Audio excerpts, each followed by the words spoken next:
People, Deluded, I'm back again. Thank you very much for tuning back in each and every time and your consistent support like you'll always do. Isn't much to talk about in relation to Arsenal, so let's go through the transfer talk, or what is of it, which, as you lot know, 99% of it is BS. Doesn't happen, but it makes for great talking points, and especially when there's not much to talk about as a football fan or Arsenal fan or whatever, because we're missing football. Moving away from that though, and let's start off firstly with, according to Sky Sports DE, which I assume is their German branch, while Arsenal do have an interest in Jerome Boateng, their preferred targets are Jonathan Tah and Dayot Upamecano. Now, obviously, people, you can see why we're linked with them. The common theme is a centre-half. Clearly, there's a mandate by this club to bring in a centre-half. A few weeks ago, we heard that's a priority for the club. We need a centre-half.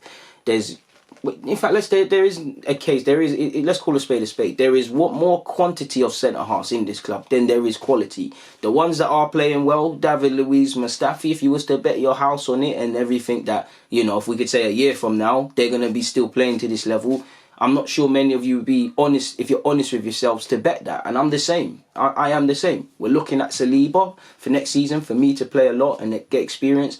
But he's a young man in which he'll be coming into what would be his third term as a professional footballer. He's not, it's not healthy sort of thing. Luiz is the one out of all the other ones to stay for me. But again, I've already mentioned that. Socrates, and then you've got the Holdings, the Chambers, the Mavropanos.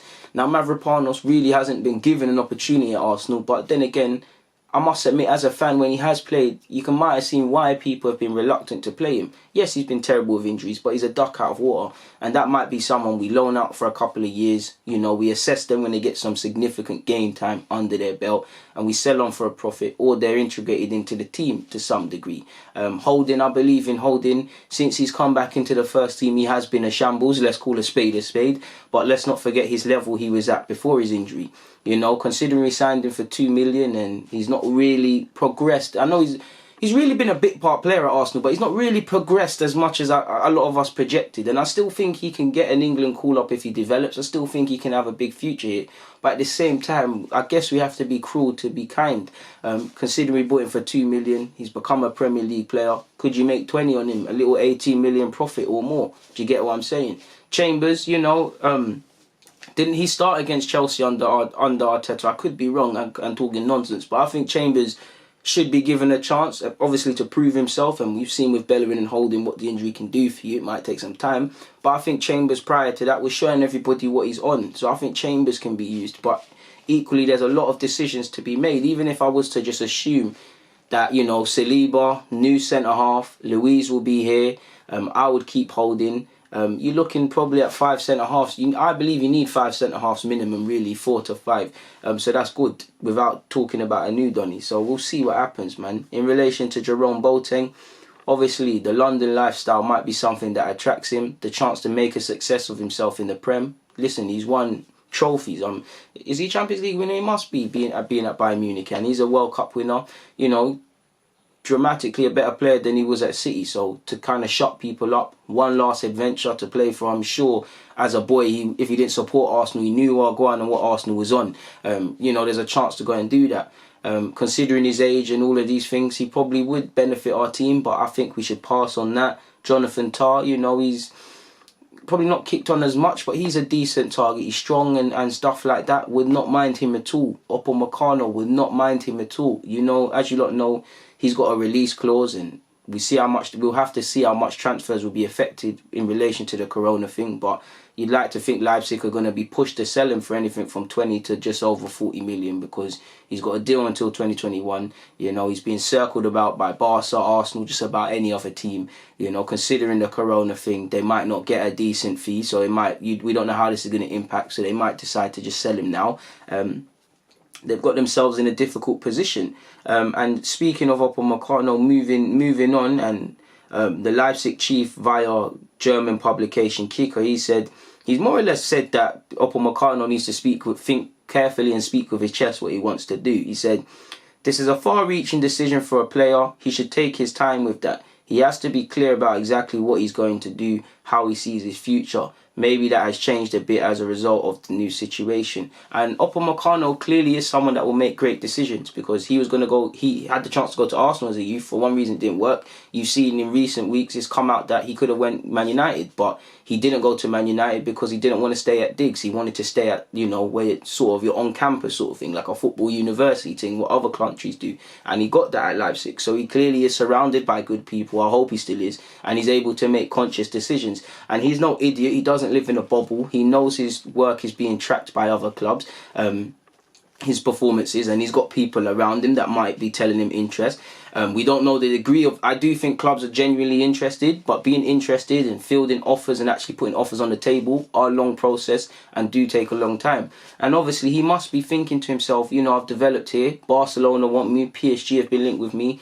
Arsenal and United, two fallen giants. These are teams that I want to sort of go to. Have I accomplished what I set out to do at Leipzig? And that's what he has set out to come there and leave the day he leaves Leipzig, whenever that was, a dramatically better player. And without, obviously I know about him, but us people here in England, I very much doubt we're watching Leipzig week in, week out. He's improved a lot, and I'm sure, again, we all know it shouldn't be like this, but we all know when you make certain moves, you might get put in the international spotlight a bit more. And France have I don't know what the hell is going on in France in relation to young players and young centre-halves in particular.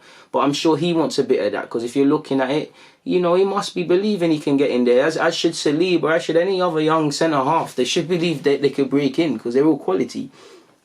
So we'll have to see what happens with Upamecano, but you'd imagine they're going to sell him. Keeping up with the centre-half targets, as you lot know, Arteta allegedly prefers a young defender, and Ivan Ndiko of Frankfurt is still on our agenda. And for me, I'd be equally as happy with him. He's probably a bit behind in his development on Tar and Upamecano, but I think he's a fast learner. He's obviously a left-sided centre-half, like you lot know. Don't advocate for playing other people in other areas, but he can fill in at left-back, which you never know what we could do with that. And, again, Frankfurt, they've shown that they will take top dollar for players like they did with Jovic. But you'd imagine when comparing Ivan Ndika to a Jonathan Tah or Upamecano or Canute, Paul Torres, he'd probably be the cheapest of the lot. So if we're going to get him and it gives us a bit extra peas to go and do other things and address other areas, then so be it. I like him a lot, man. So hopefully there's some legs to that. Moving forward away from that though, and we've been linked with Tolisso again, a player who was allegedly close to joining Man United in January. A player who's again been linked with Man United, but apparently Bayern Munich are seeking to part ways with the 25-year-old midfielder, and Arsenal are among the clubs interested in securing the player's services. I wouldn't mind him. I think he's a decent player. I think if he can stay fit, he's decent. And he's a fairly adaptable one, man. I really like him. He's a good friend of Lacazette as well. Not that it's relevant. I just felt I should mention that. And if we could get him for a decent fee, why not, man? I mean, if we could get Ivan Ndika and Tolisso, I wouldn't mind. I would more want Szoboszlai. Like, I believe that should be our priority from Salzburg. But you'd imagine he's going to make the move to Germany, in my opinion. So we'll see what happens in that regards. Away from that though, people, and completely off topic, but apparently Luis Enrique wants former Arsenal defender Gabriel to play for Spain. According to Sport Finding, Gabriel is well on his way to obtaining a Spanish passport, which would allow him to don the famous red shirt of the 2010 World Cup winners and earn his first ever international cap of his career. Now, I'm sure he wants the Brazil cap, and that's the thing he wants, but he's been playing fairly okay for Valencia and has been reasserting himself in La Liga since his Arsenal adventure. So, why not, man? Why not? All the best to you. All the best to you, my guy, man. Hopefully you can do that. Away from that, though, people, and moving back onto this, apparently Unai Emery's been linked with AC Milan, folks. 1 second, because I'm going to try and do timestamps in this vid for you. Timestamps. Gabriel, and then Emery. Hopefully I made sense of that. But you've seen Emery linked with a lot of teams in Italy. The latest one he's been linked to is AC Milan. Apparently he's the favourite to take that role. Now, Emery has no relevance to us, but, he's a former Arsenal manager. And you can see why he's being linked to them, as you can with every player that's linked with Arsenal. Obviously, the man who interviewed him to take over the role is at the helm, more or less, at AC Milan. So Ivan Gazidis can give him a good word. So you never know, man. I never would like to see people out of jobs at all. I like to see people doing well. So we wish Emery the best, people. Finally, and we've been linked with Kazawa. Now, he's been linked heavily with Barcelona, who are keen to sign him. Apparently, they want to get rid of Junior Firpo and replace him, people. Apparently, Kazawa has an offer from Arsenal on the table, and it's down to him to take that. Now, if there's any truth in that, I don't know. But considering we've got 3 players eligible to play at left back already, why would we want to add a 4th unless we're going to say, Saka, you know what, you're never playing here. Kolasinac should be sold. Now I could see why. Bless me, people.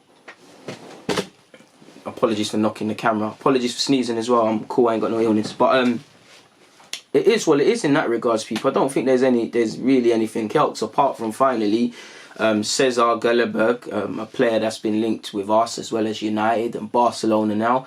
Apparently clubs are starting to get involved in and spark a bidding war to win his signature, and which is probably an issue for us, because I don't think it should be, because considering where we are as a club, as a young player, when you look at what Saka and Martinelli have got, that's a reason to entice you.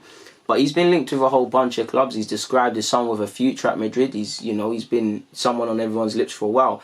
I think it's paper talk. I think he'll sign a new deal. I think it's pressure from agents directly or indirectly to sign one, because he's linked with Barca. He's linked with Man United. He's linked with Arsenal. Names that hold weight in their own rights. Arsenal could probably afford to give him a lot of game time. Man United is Man United. He can earn a very respectable wage.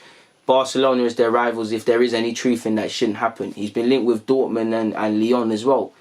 These are 2 clubs where, you can sit there for a couple of years, develop and be sold on and assert yourself in the game.